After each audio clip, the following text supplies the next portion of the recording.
Hello and thanks for joining us on Chicago Tonight. I'm Nick Blumberg.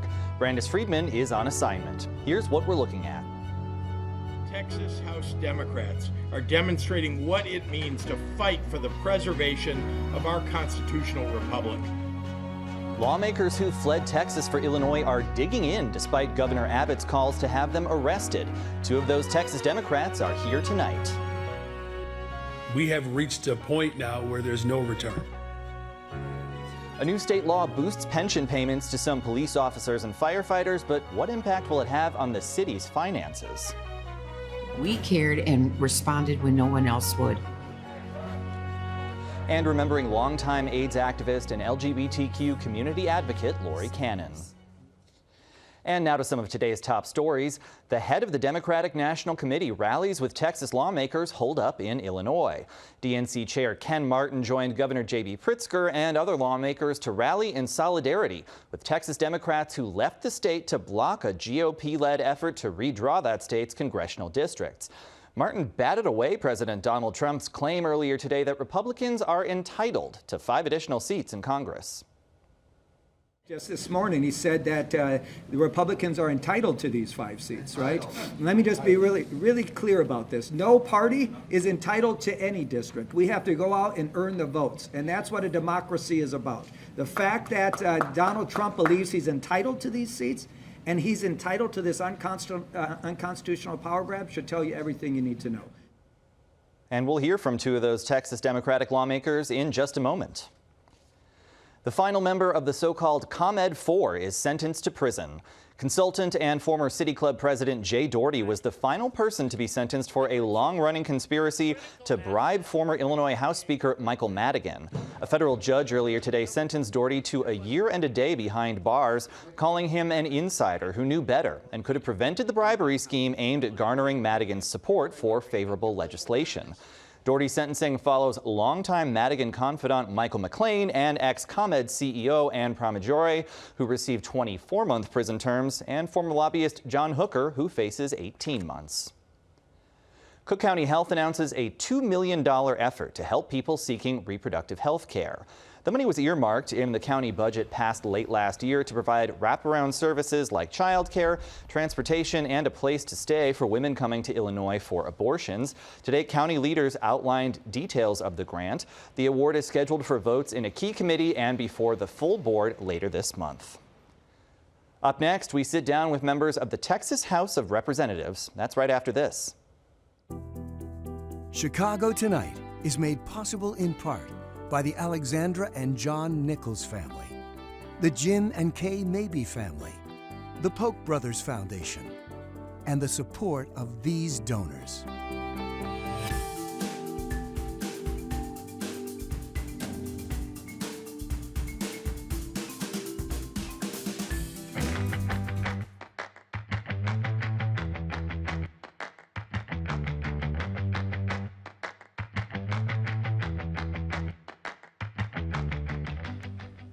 It's a Texas-sized showdown that's capturing the attention of the nation. More than 50 Democratic lawmakers from Texas fled the state for Illinois, New York, and Massachusetts to block an effort by Republicans to redraw congressional districts. The Trump-backed plan would increase the number of Republican-leaning congressional seats by 5. Texas Governor Greg Abbott, a Republican, has since called for the lawmakers to be arrested, but Democrats say they're prepared to stay as long as it takes. Joining us now to discuss the effort to block a quorum are 2 of those members, Texas State Representative Vicki Goodwin, who represents parts of Austin, and Texas State Representative Reynaldo Lopez, who represents large parts of San Antonio's west and northwest sides. Thank you both for being with us. We appreciate your time.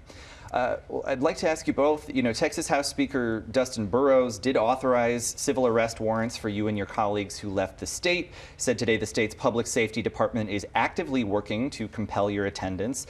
Representative Goodwin, are you concerned Texas law enforcement might come to Illinois and try to arrest you? Well, I don't think that they're authorized to arrest us here in Illinois, so I'm not too concerned about that.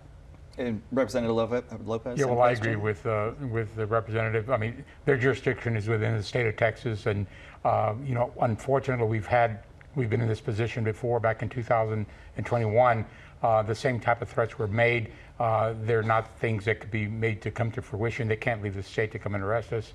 The difference now is the mood is a little different. The reach of what they're trying to get done in Texas will ultimately affect many other states, and I think what we're trying to do here is to make sure that all other states understand the dilemma and the dangers. Some of the other threats coming from Governor Greg Abbott saying he'll remove lawmakers who left the state from their seats.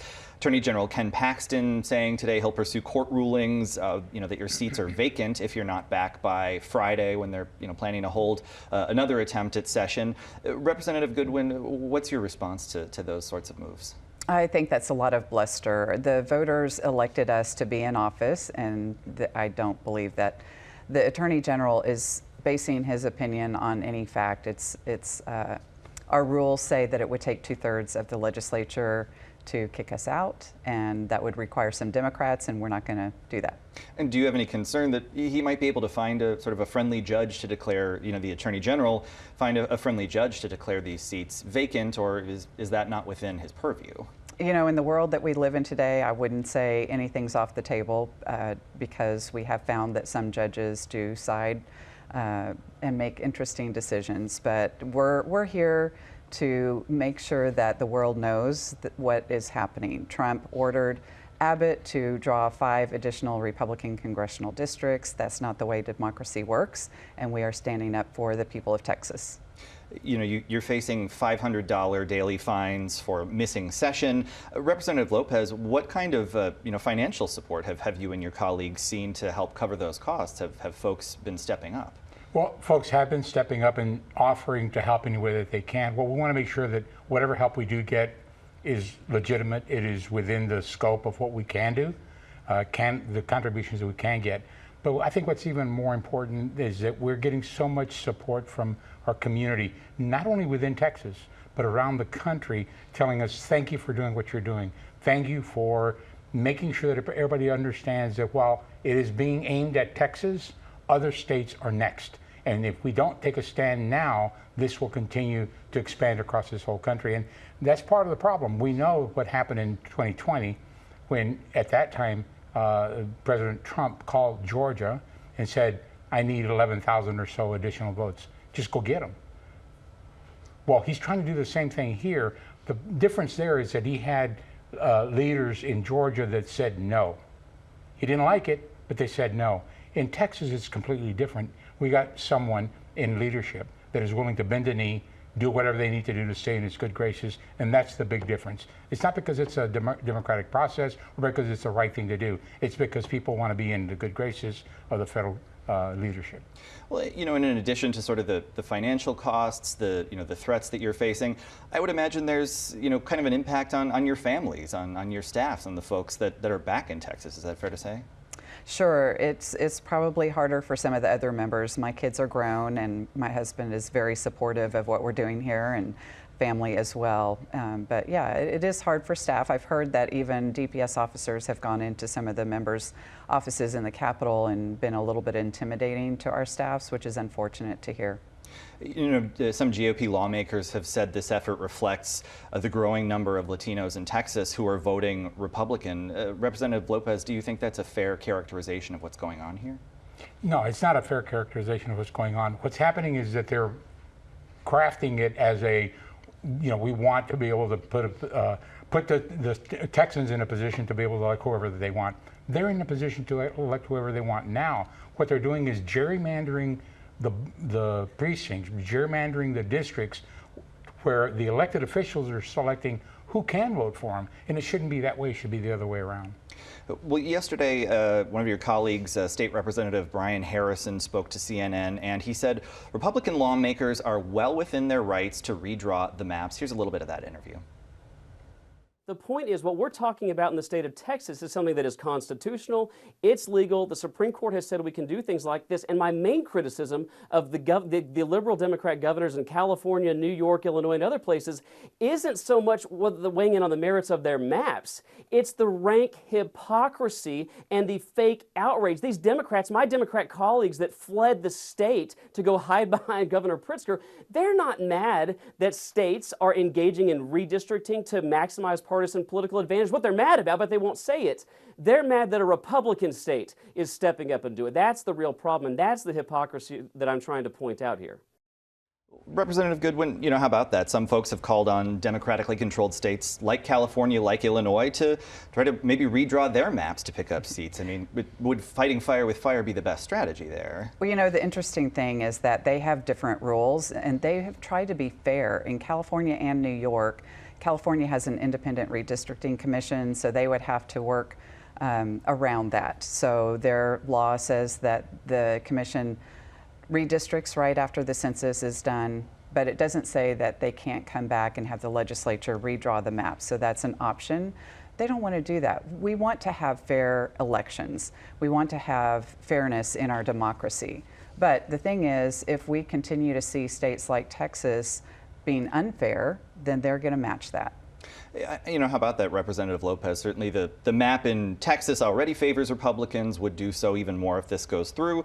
But of course, states like Illinois have maps drawn in a way that, that do favor Democrats significantly. Do you think, a more independent redistricting process around the country could be a better way to go? And if it is a better way to go, and we can find a better way to go, that's certainly the route we want to take. But we do that every 10 years. What this initiative is trying to do is do it in the middle of the cycle. And it simply is because at this point, the president's ratings are so low because of his poor policies that he recognizes that at the midterm, they're going to take a bloodbath, figuratively. They're going to take a bloodbath and count. He will lose the House of Representatives, which means he will have a tremendous amount of challenge around the House of Representatives, challenging him and holding him accountable for many of the things that he's doing. He wants to avoid that, and the only way he can avoid that is to maintain that control, which is going to be incredibly difficult for him to do. Well, I mean, do you think that's necessarily what's driving it? Certainly you see the trend at a midterm that, the party that controls the White House may have some losses in Congress. So, I mean, that could well be something that, the president already understands.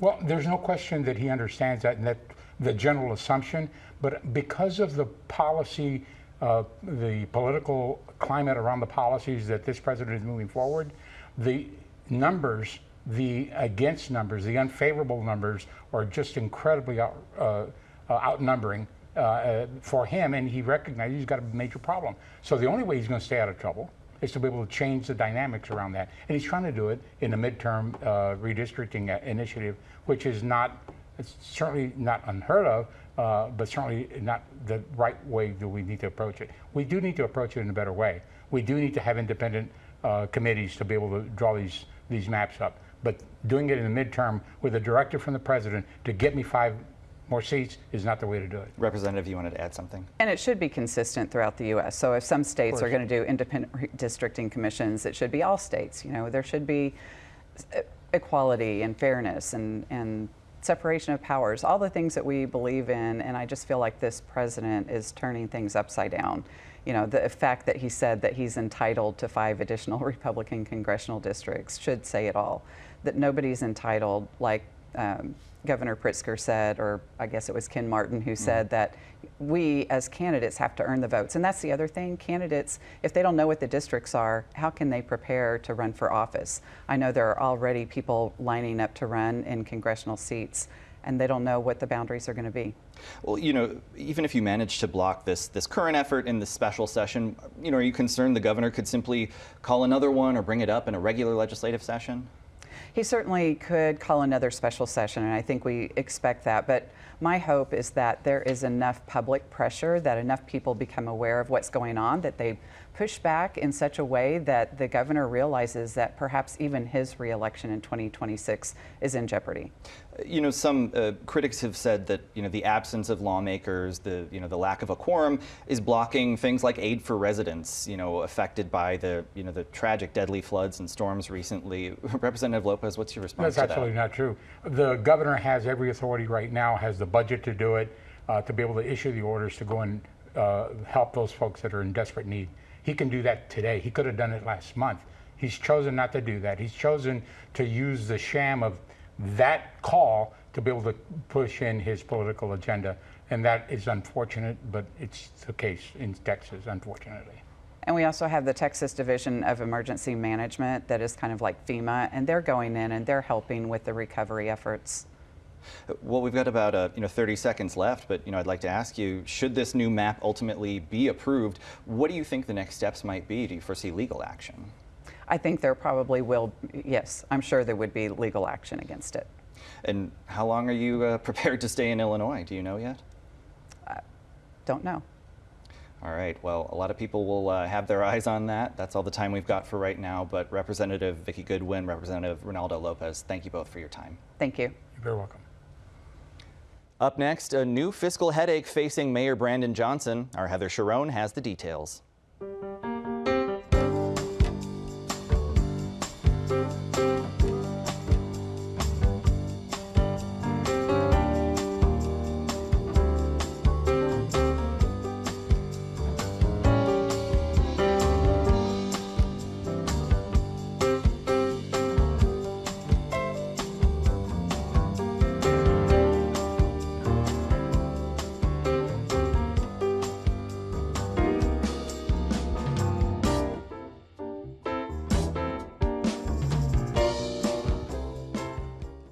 Chicago's dire financial situation just got significantly worse. That's according to a Wall Street ratings agency, which warned today about the impact of a new state law that will boost payments to some retired police officers and firefighters. Let's listen to Mayor Brandon Johnson acknowledge that the city's pension crisis is intensifying. Am I concerned? Of course I am. Do I believe that all hope is lost? No. We have reached a point now where there's no return. Our Heather Sharon joins us now with more. So Heather, Governor J.B. Pritzker on Friday signed into law a bill that will change how much retired Chicago police officers and firefighters earn from their pensions. Break it down for us. So this law will do two things. One, it will ensure that Chicago firefighters and police officers don't get less when they retire than other first responders in other parts of the state. The second thing it will do will make sure that those hired after 2010 don't earn retirement benefits less than what they would get if they worked for a private company and paid into Social Security. That would violate federal law. But in all, this bill alone will add $11 billion to the city's already significant pension debt, which totals nearly $36 billion. Yeah, obviously a huge mountain of debt for the city to tackle. So did the city ask the governor to veto the bill? No, but it wouldn't have mattered if they had, because it passed with an overwhelming majority through the General Assembly. Mayor Johnson told us today he did ask the governor's office to couple it with a measure that would have allowed the city to pay for this new bill. Now, the city has very limited ability to raise taxes on its residents. So, for example, if the city wanted to impose a sales tax on services and not just goods, it would need a change in state law. That did not come along with this bill.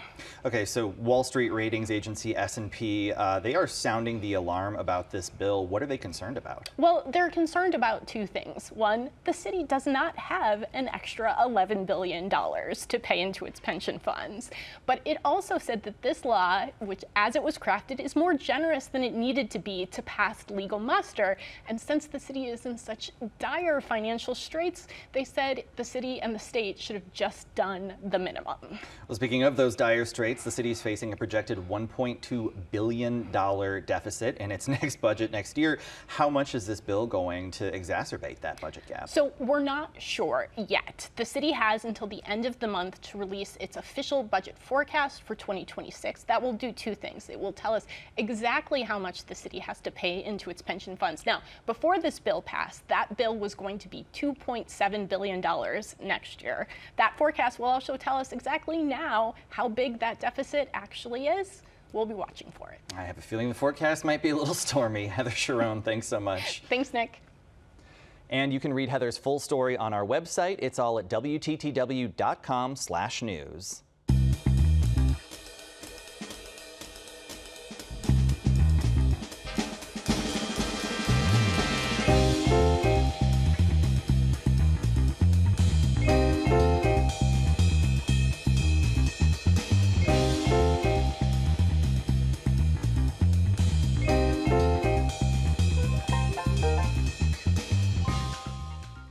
Lorie Cannon, a longtime AIDS activist and advocate for Chicago's LGBTQ community, has died.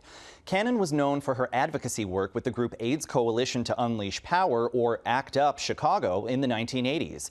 She lost hundreds of friends during the AIDS crisis of the 80s and 90s when she earned the nickname AIDS Angel for her work feeding and caring for thousands of sick patients. During the COVID pandemic, Cannon mobilized the same networks she established during the AIDS crisis to serve a new generation of sick and homebound residents. Here's Cannon featured in WTTW's Firsthand Coronavirus back in 2020. I was the one that was there at the end of so many boys' lives. Their mothers just couldn't find a way to accept their gay son who had AIDS. I honor all of them. They should be here today, but they're not. They won't be forgotten. Back to work. Hi, this is Lorie. I'm going back to the earliest, darkest, and deadliest days of another pandemic, and that was the AIDS epidemic. Nobody cared. It was the era of homophobia, AIDS phobia. The LGBT community rose, responded, and created direct service programs to assist a population that was being allowed to die. And a group of us decided, similar to seniors getting Meals on Wheels, we would do the same. For AIDS patients in their last weeks, they would get a home-cooked meal brought to their home. And so started Open Hand Chicago.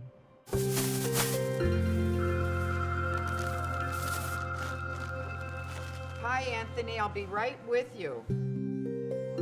Over a period of time of delivering meals, we noticed some, not many, but some, were beginning to show a little bit of progress, a little bit of energy. We kept people living longer, maybe a little healthier. AIDS changed everything, and now with COVID-19, that's changing the world. We didn't expect another pandemic, but we were prepared. And we used the same technique, do what we've been doing for the last 35 years, getting the goods out, wishing people well, and trying to relieve that one burden. All right, thank you. Everyone deserves to eat. A typical order that we're delivering is fresh fruits and vegetables. When people count on you, you're obligated to follow through one way or another. But for us to close up shop would be inexcusable. With the recent pandemic, we had to come up with ways that were safe, helpful, which meant clients don't enter the center like they did. We greet them. It's a handoff at the door. We want it to be a good experience for those 30 seconds. I'll meet you at the door. The whole country cares about COVID-19. Nobody cared about AIDS in the 80s. The grief, the pain, the sadness, we all had to bear a lot. A generation of gay men were almost wiped off the face of the earth. Numbers weren't given. The name AIDS wasn't spoken. Nobody cared. We cared. We cared and responded when no one else would. And you've got the sheet with the address and the phone. I've got Oh, one. wait a and minute. You've got the other one's in the box. The community supported each other. We took care of each other, and we're doing it again. It's hard to be hopeful in the face of huge numbers of deaths. I know we'll get through this. Banana bread with chocolate chips. I hope you enjoy it. All right, now be careful getting home. You wearing masks? No, I don't have none. Well, we might get some donated, and I'd be happy to offer one to you. 50 years from now, are people going to remember the minutes of a board meeting at a nonprofit? Are they going to think about a spreadsheet of numbers? I doubt it. Will that service be remembered? I believe so. And we feel proud to have been a very small part of that. Fresh fruit, salad bag. And who knows? Maybe one day this sort of service won't be needed. It's my goal. Close the door, hang up the shingle that says, "Go on fishing." May I offer you some goods? Tide you over? Lorie Cannon died Sunday following complications from pancreatic cancer. She was 74. For more on her remarkable life, you can visit our website. And that's our show for this Tuesday night. You can stream Chicago Tonight on our WTTW YouTube channel every evening and catch up on any programs you may have missed. And join us tomorrow night at 5:30 and 10. The Evangelical Lutheran Church in America selects its first black presiding bishop. We talk with him about his new role and hopes for the church. Now, for all of us here at Chicago Tonight, I'm Nick Blumberg. Thank you for watching. Stay healthy and safe, and have a good night.